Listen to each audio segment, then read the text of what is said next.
YouTube on Wednesday permanently banned conservative commentator Dan Bongino from the platform, saying he attempted to evade a previous suspension. The Fox host uploaded a video to his main channel while his secondary channel, which primarily hosted short clips from his digital radio show, was actively suspended for violating YouTube's COVID-19 misinformation policy. When a channel receives a strike, it is against our terms of service to post content or use another channel to circumvent the suspension, a YouTube spokesperson told The Hill. Both of Bongino's channels will have been removed and he will not be able to create a new one in the future, the platform said. The YouTube spokesperson confirmed that attempts to make new channels associated with his name will also be denied. Bongino had announced in a video post earlier this week that he was already planning on leaving YouTube and nearly 900,000 subscribers on his main channel for good. He had previously pledged to the same with Twitter over his unsubstantiated claims of anti-conservative bias on that platform, but ultimately returned to the service. Bongino will likely continue posting his videos on Rumble, a YouTube competitor championed by some of the far right that he was an early investor in. The Dan Bongino Show channel, which posts full episodes of his weekday show, boasts over 2 million Rumble subscribers. The platform's popularity has soared recently, reaching over 30 million monthly viewers in the first quarter of 2021 from under 2 million in the fall of 2020. It has attracted support from former President Trump, whose new media venture, Truth Social, announced a partnership with Rumble last month, and politicians, including Senator Rand Paul, who announced he would be joining the platform after being suspended from YouTube. So I know of Bongino in a fleeting capacity. I saw a couple of clips of his show just in my recommended at different times, and I've also seen him on Fox News. Um,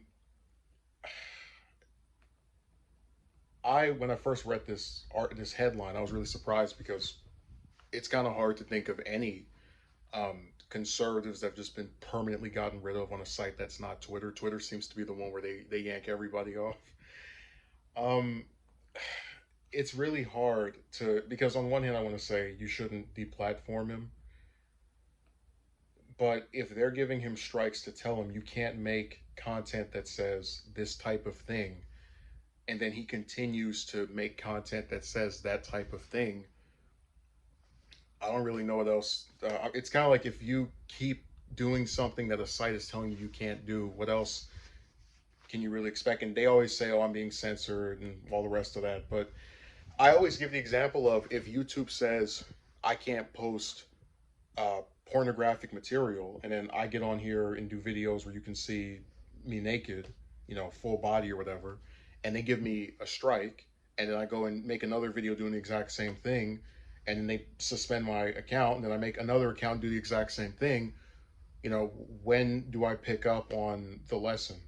And the anti-conservative stuff really gets me because it's like, how do all of these other conservatives, like Cruz, Rubio, if you want to go to non-elected people like Ben Shapiro, how do they stay on here if they're just actively gunning for people who are right wing?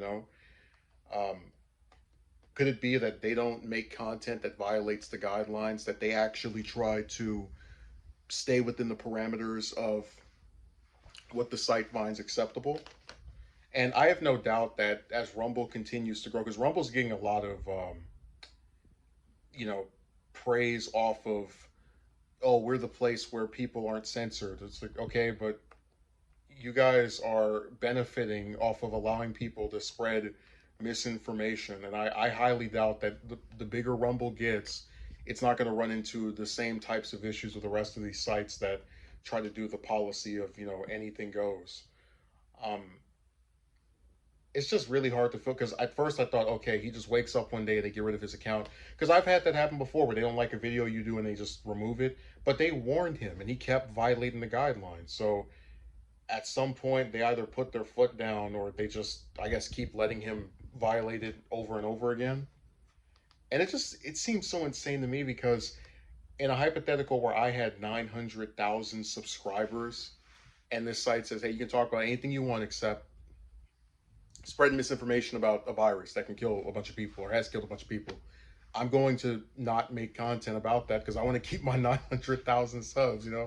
It's just so it's weird that you know, every time these people get in any kind of trouble, they always say they're censored. It's like, yeah, he's so censored. That's why he's going to go on Rumble and whatever other websites that don't have the same policy and say this stuff because he's censored. That's why he can still tell us and speak to us while he's censored.